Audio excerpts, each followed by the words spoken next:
Isang bagong Land Cruiser na mas compact, mas rugged, at posibleng mas abot kaya? Ito na ba ang pinakahinihintay na off-road SUV ng 2026? Mga ka-auto, kilalanin natin ang Toyota Land Cruiser FJ 2026.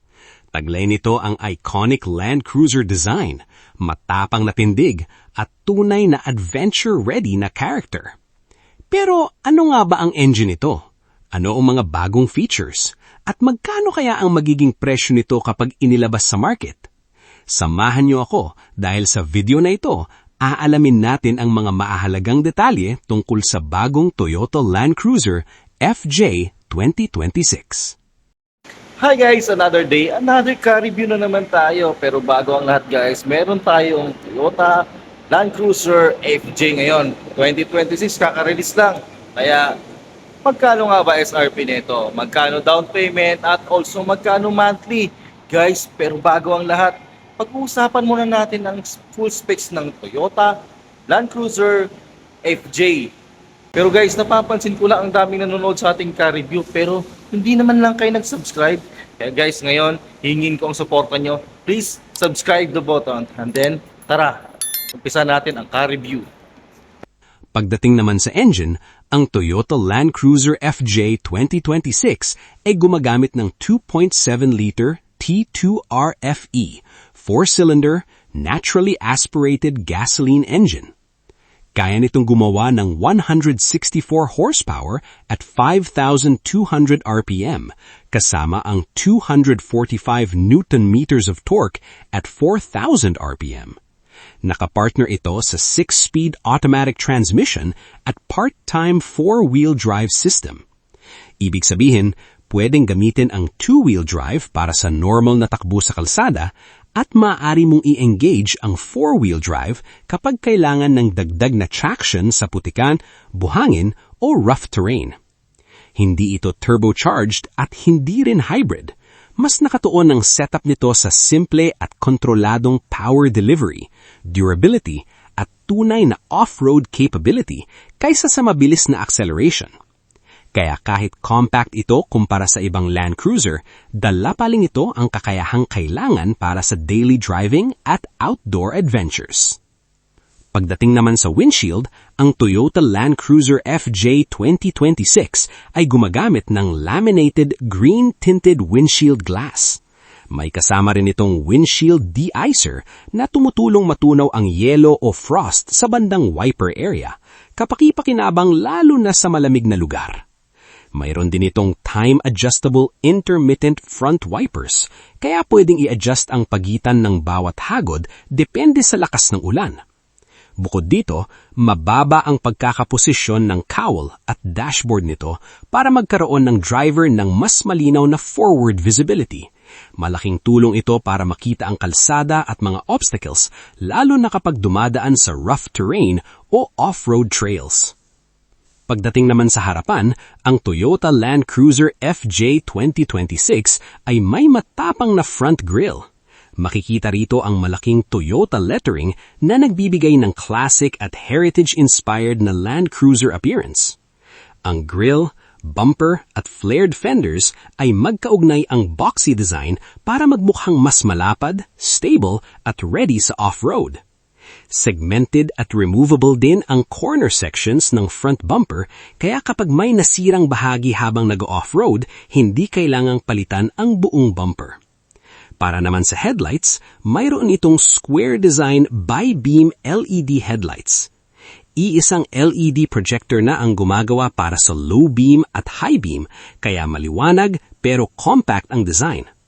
May kasama rin itong automatic leveling function, LED clearance lamps at hugis U na LED daytime running lights. Bukod sa dagdag visibility sa araw at gabi, nagbibigay din ito ng modern at recognizable na appearance sa Land Cruiser FJ. May available din na LED front and rear fog lamps na tumutulong sa visibility kapag maulan, mahumog o masama ang panahon.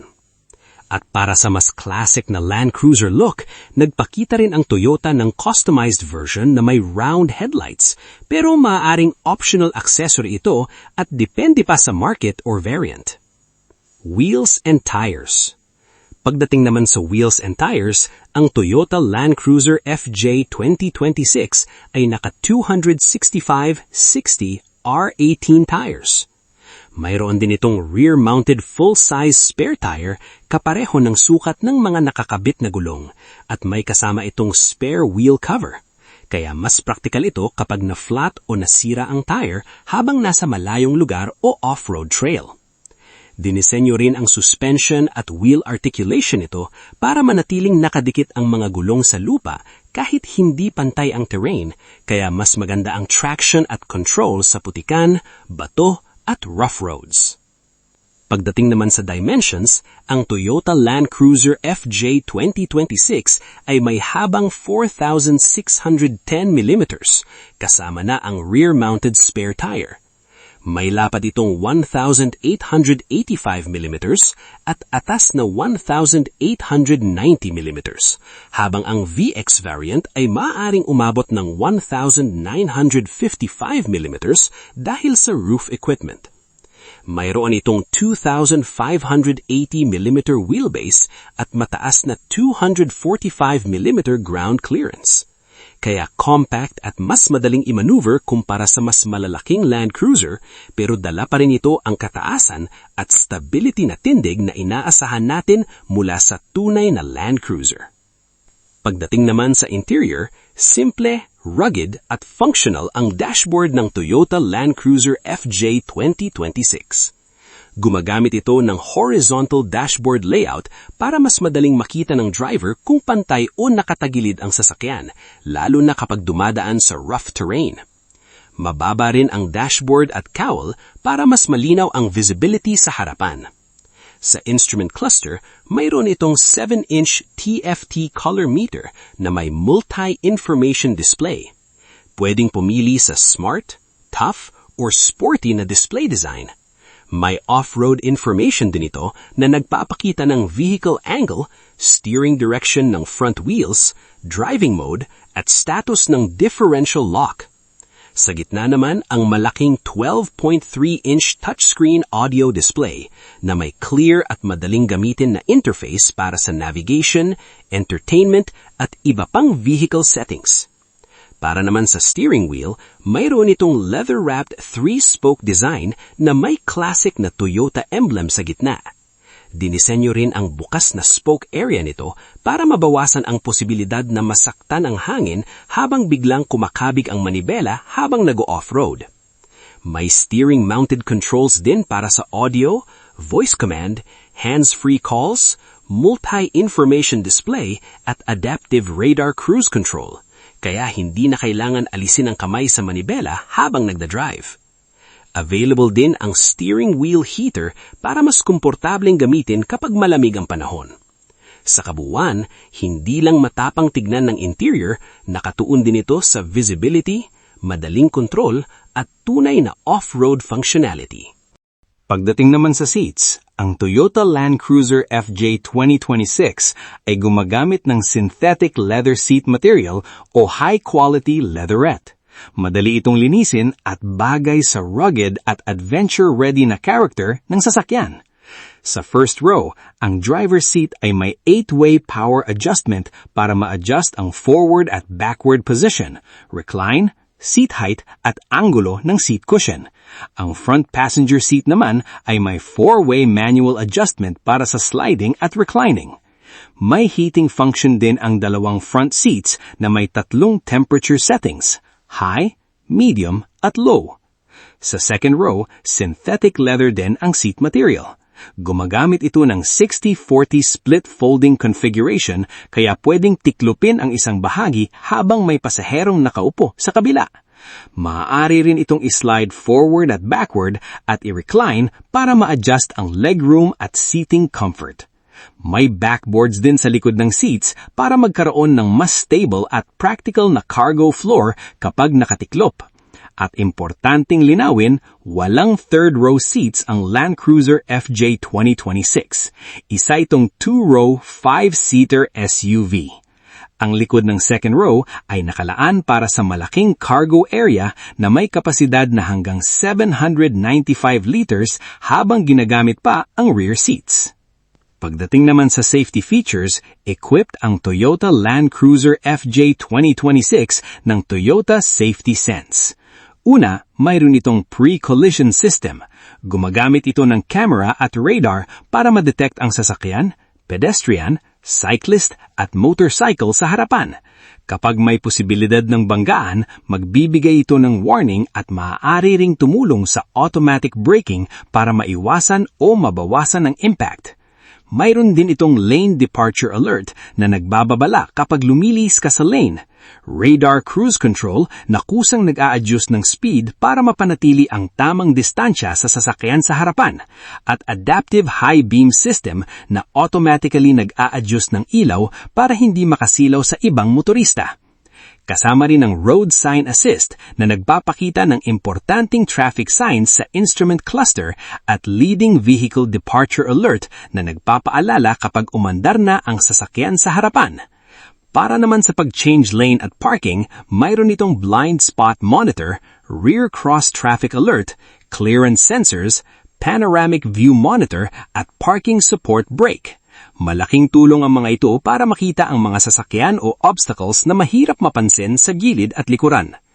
Mayroon din itong SRS front, side at curtain shield airbags para makatulong sa proteksyon ng mga pasahero kapag nagkaroon ng collision. Kasama rin ang basic safety systems gaya ng ABS, brake assist, vehicle stability control, traction control, active traction control at hill start assist. Ang mga ito ay tumutulong para mapanatili ang control at traction ng sasakyan sa madulas, matarik o rough na kalsada. Sa kabuuan, kahit rugged at off-road ready ang Land Cruiser FJ, kompleto rin ito kung modern safety at driver assistance features para sa city driving, highway at on-the-outdoor adventures. Pagdating naman sa rear design, boxy, simple pero napakatapang ng likuran ng Toyota Land Cruiser FJ 2026. Makikita rito ang iconic U-shaped rear combination lamps. Gumagamit ito ng LED taillights at LED stoplights kaya malinaw itong nakikita ng mga sasakyan sa likuran lalo na sa gabi. Ang turn signals naman ay gumagamit ng regular bulb. May LED rear fog lamp din para makatulong sa visibility kapag maulan o mahumog ang panahon. Nasa likuran din ang full-size spare tire kasama ang spare wheel cover. Bukod sa pagiging practical kapag na-flat ang gulong, nagbibigay rin ito ng classic at tunay na off-road Land Cruiser appearance. Makikita rin dito ang malaking Toyota logo para mas recognizable ang sasakyan. Ang rear bumper naman ay makapal at matibay tingnan habang ang mga corner sections nito ay segmented at removable. Ibig sabihin, kapag isang bahagi lamang ang nasira habang nag-off-road, pwedeng i-on lang ang palitan at hindi ang buong bumper. Sa kabuuan, ang likuran ng Land Cruiser ay hindi lang ginawa para maging pogi at rugged, functional din ito para sa off-road adventures at everyday driving. At ngayon, pag-usapan naman natin ang SRP, down payment at monthly. SRP, 2,590,000. Standard DP, 20% ng SRP, monthly for 5 years, 53,897. Kaya kung gusto mo ng Toyota Land Cruiser FJ, message mo na ako or call 0926-752-638. Naka-Viber at WhatsApp ready na din ito. Mga ma'am and sir, hihingin ko ang suporta nyo. Please like, share, and subscribe. Maraming salamat po. Kita-kita tayo ulit sa next car review. See you!